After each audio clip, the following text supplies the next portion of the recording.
todos.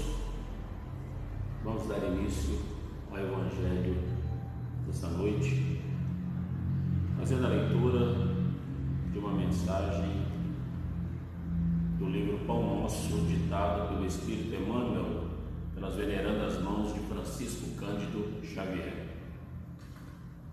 Pecado e pecador. Amado, não sigas o mal, mas o bem. Quem faz o bem é de Deus, mas quem faz o mal não tem visto a Deus. João 3, versículo 11. A sociedade humana não deveria operar a divisão de si própria como sendo um campo em que se separam bons e maus, mas sim viver qual grande família em que se integram os espíritos que começam a compreender o Pai e os que ainda não conseguiram pressentir. Claro que as palavras maldade e perversidade ainda comparecerão por vastíssimos anos no dicionário terrestre, definindo certas atitudes mentais inferiores. Todavia, é forçoso convir que a questão do mal vai obtendo novas interpretações na inteligência humana. O evangelista apresenta conceito justo. João não nos diz que o perverso está exilado do nosso Pai, nem que se conserva ausente da criação. Apenas afirma que não tem visto a Deus. Isto não significa que devamos cruzar os braços ante as ervas venenosas e zonas pestilenciais do caminho. Todavia, obriga-nos a recordar que um lavrador não retira espinheiros e detritos do solo a fim de convertê-lo em precipícios. Muita gente acredita que o homem caído é alguém que deve ser aniquilado. Jesus, no entanto, não adotou essa diretriz. Dirigindo-se amorosamente ao pecador, sabia-se, antes de tudo, defrontado por enfermo e infeliz, a quem não se poderia subtrair as características da eternidade. Lute-se contra o crime, mas ampare-se a criatura que se lhe enredou nas malhas tenebrosas. O Mestre indicou o combate constante contra o mal, contudo, aguarda a fraternidade legítima entre os homens por marco sublime no reino celeste. Senhor Deus, amado Mestre Jesus, governador do orbe, amigo incondicional de todas as horas, benfeitores espirituais que nos intuem, velam por cada um de nós, nossa gratidão por este momento. Gratidão, Pai, pela presença desses irmãos que aqui comparecem com a vossa permissão do plano espiritual para aprender conosco na noite de hoje sobre os vossos ensinamentos. Querendo te agradecer pelo dom da vida, pela oportunidade bendita de estarmos reunidos em teu nome para aprendermos sobre os teus ensinamentos e colocá-los em prática, Senhor Jesus, fazendo com que aprimoremos cada vez mais o nosso senso de moral, o nosso senso de espiritualidade, o nosso senso de pureza, porque, como vós bem dizeis, bem-aventurados os que sois puros de coração, porque verão a Deus. Que nós possamos, Senhor Jesus, ter essa visão de pureza para com todos os nossos semelhantes. E assim, imensamente agradecidos pela oportunidade bendita deste Evangelho, com a oração que o Senhor nos ensinou, damos por iniciado as atividades desta noite. Pai nosso que estais no céu, santificado seja o vosso nome, venha a nós o vosso reino, seja feita a vossa vontade, assim na terra como no céu. O pão nosso de cada dia nos dai hoje.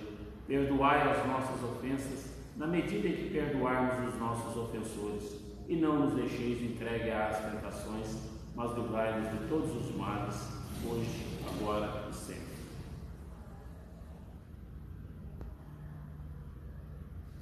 Para o nosso aprendizado da tarde de hoje, capítulo 15, fora da caridade não há salvação. Instruções dos Espíritos. Mensagem de Paulo, Paris, 1860. Fora da caridade não há salvação.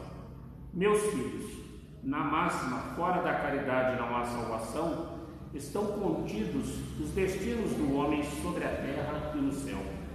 sobre a terra, porque à sombra desse estandarte eles viverão em paz, e no céu, porque aqueles que a tiverem praticado encontrarão graça diante do Senhor. Essa divisa é a flama celeste, a coluna luminosa que guia os homens pelo deserto da vida para conduzi-los à terra da promissão. Ela brilha no céu como a auréola santa na fronte dos eleitos, e na terra está gravada no coração daqueles a quem Jesus dirá: passai à direita, benditos de meu Pai. Podeis reconhecê-los pelo perfume de caridade que espargem ao seu redor. Nada exprime melhor o pensamento de Jesus. Nada melhor resume os deveres do homem do que esta máxima de ordem divina. O Espiritismo não podia provar melhor a sua origem do que oferecendo-a por regra, porque ela é o reflexo do mais puro cristianismo.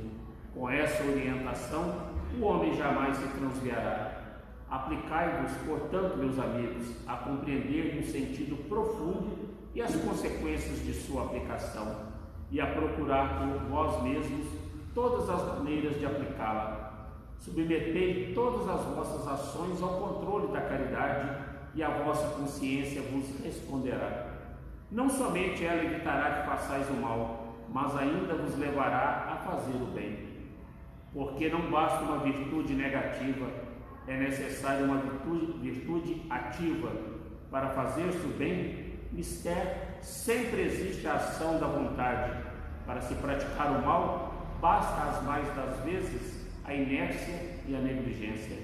Meus amigos, agradecei a Deus que vos permitiu gozar a luz do Espiritismo, não porque somente os que possuem possam salvar-se, mas porque, ajudando-vos a melhor compreender os ensinamentos do Cristo, ela vos torna melhores cristãos.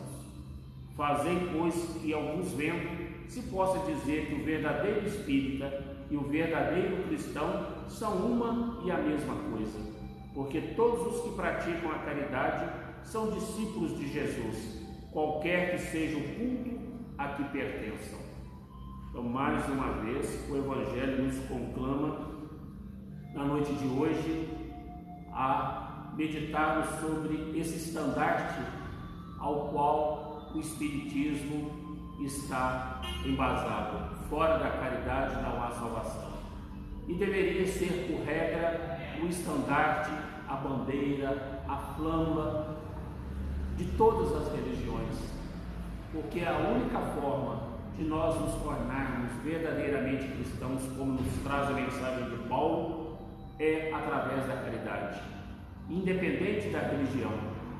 Toda religião tem a capacidade, tem o condão de fazer com que o homem se torne melhor, desde que alcance esses ensinamentos. E quando Kardec indagou da espiritualidade maior, o que é a caridade, os benfeitores do mundo espiritual foram unânimes em responder: benevolência para com todos, indulgência com as imperfeições alheias e perdão das ofensas. Eis os ensinamentos do Cristo. Que nós possamos então encontrar em todos os seres a bondade que existe dentro do coração de cada um. Que possamos ser indulgentes com as imperfeições alheias, como queremos que todos sejam indulgentes para conosco. Que não enxerguemos o nosso próximo os seus defeitos, mas sim aquilo que ele carrega de bom, as suas virtudes, porque defeitos todos nós temos, e que saibamos aprender a perdoar. E como já dizia Ivone do Amaral, de todas as virtudes que compõem a definição de caridade, com certeza o perdão é a mais difícil que nós temos em exercitar e em praticar. E ela deve começar principalmente dentro dos nossos lares.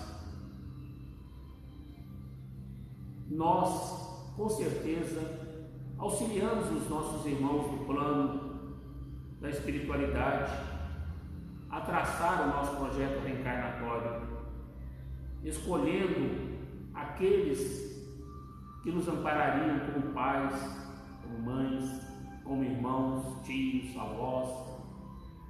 E muitas das vezes, ao nos depararmos com esses irmãos aqui no plano da carne, nós fraquejamos mais uma vez. E as reminiscências do passado de vidas pretéritas sobrepujam a nossa força e a gente falha mais uma vez, levando para o berço do túmulo sentimentos contrários à lei de amor e de caridade, como mágoa, ressentimentos, ódio, e falhamos mais uma vez naquela que poderia ser a nossa salvação. Então, que nós possamos realmente praticar a caridade em toda a sua inteireza, que nós possamos, como Cristo nos ensinou, ter a pureza de ver no nosso semelhante as virtudes que eles carregam. Jesus, o divino mestre, o divino amigo, enxergou em Maria de Magdala aquela que todos menosprezavam, que era mulher de vida fácil, de má conduta, o espírito que, depois da sua morte da carne, seria aquela a trazer a notícia da sua ressurreição. Jesus encontrou pureza naquele homem rude, Simão Pedro, que era rude, semi-analfabeto, para ser aquele que conduziria o colégio apostólico. Jesus encontrou em Judas, aquele que o traiu, o irmão equivocado no plano da carne. E mesmo na hora da ceia, ao partir o pão, foi o primeiro a ser escolhido. E Jesus lhe disse: faça o que tem que fazer, meu amigo, chamando-o de amigo, perdoando-lhe quando, pela invigilância, acabou ceifando a própria vida.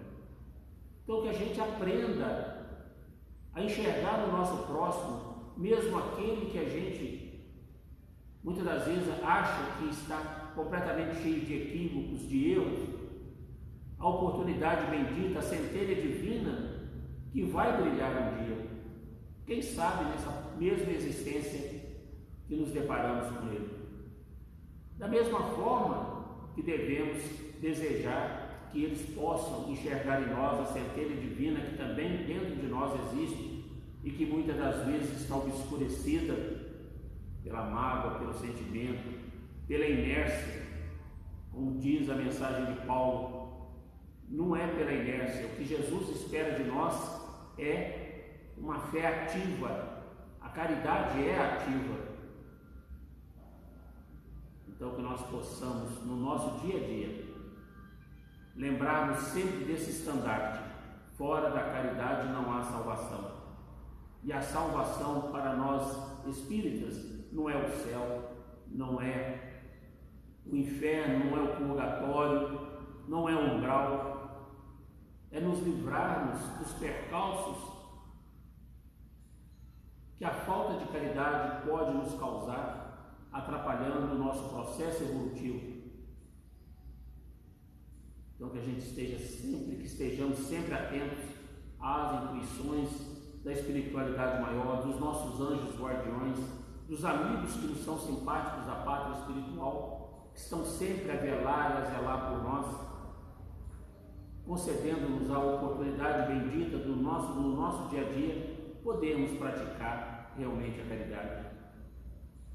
Mas que não esqueçamos que a caridade não é somente a caridade material do pão, do agasalho, do amparo no lar, mas principalmente a caridade moral, a caridade espiritual, aquela que não nos custa nada, através de um pensamento bom, através de vibrações, de sentimentos de bondade, de amor, de força, seja para os nossos irmãos que se encontram no plano espiritual, seja para os nossos irmãos no plano da carne que se encontram nos presídios, nos hospitais, nos asilos, nos orfanatos, nas ruas,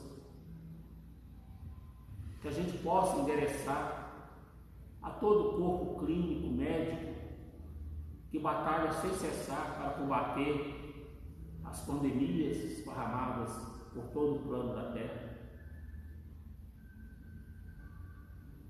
Que a espiritualidade maior possa assistir em suas necessidades. Que possamos endereçar vibrações de amor a todos os nossos irmãos que partiram deste plano pela porta do suicídio. Que possamos orar por todos os nossos irmãos que se encontram na pátria espiritual, ainda carregando sentimentos de rancor, de mágoa, de ódio, que eles possam se libertar o mais rapidamente possível dessas correntes, para que possam ter a oportunidade bendita novamente de começar a traçar um novo reencarne e estar no nosso seio novamente para continuar a sua escalada evolutiva. Que Paulo, que a espiritualidade maior, todos os irmãos que nos assistem possam nos dar o discernimento, o equilíbrio, a serenidade e a sabedoria necessária para que assim possamos agir dentro deste lema: fora da caridade não há salvação. Senhor Deus, amado Mestre Jesus, benfeitores espirituais que nos intuíram, velaram por nós e dirigiram os trabalhos da noite de hoje, nossa gratidão. Gratidão a esses irmãos que aqui compareceram com a permissão de Jesus para aprender conosco mais uma vez. Queremos te rogar ainda, Pai, permita que nossa Mãe Santíssima possa ir nesse instante levando as nossas vibrações de amor e de carinho a todos os nossos irmãos que se encontram na pátria espiritual e que partiram deste plano pela porta do suicídio. Que eles possam ter a coragem, a força para se arrependerem, para rogarem a Deus e a Jesus uma nova oportunidade na carne. Queremos te agradecer, Jesus, pela semana que se passou, pelo alimento, pela água, pelo teto e pelo agasalho, pela nossa saúde, pelo nosso trabalho, pelos amigos e até por aqueles que ainda se julgam nossos inimigos. Que a mesma luz que rogamos para nós possa recair sobre todos eles. Derrame também da tua luz, Senhor Jesus, sobre todos os nossos entes queridos que aqui não se encontram em seus lares, nos trabalhos, sejam eles os encarnados e os desencarnados. Enfim, te rogamos a tua luz e a tua proteção para nós e para todo o plano terra. Permaneça em nossos corações, em nossos sentimentos, e que a espiritualidade maior possa sempre nos assistir nesse desejo, nessa vontade de sempre acertar, Senhor Jesus. Gratidão imensa por mais essa oportunidade. Ave Maria, cheia de graças, o Senhor é convosco. Bendita sois vós entre as mulheres, bendito é o fruto do vosso ventre, Jesus. Santa Maria, Mãe de Jesus, rogai por nós, pecadores, agora e na hora do nosso desencarne, que assim seja. Gratidão, gratidão, gratidão.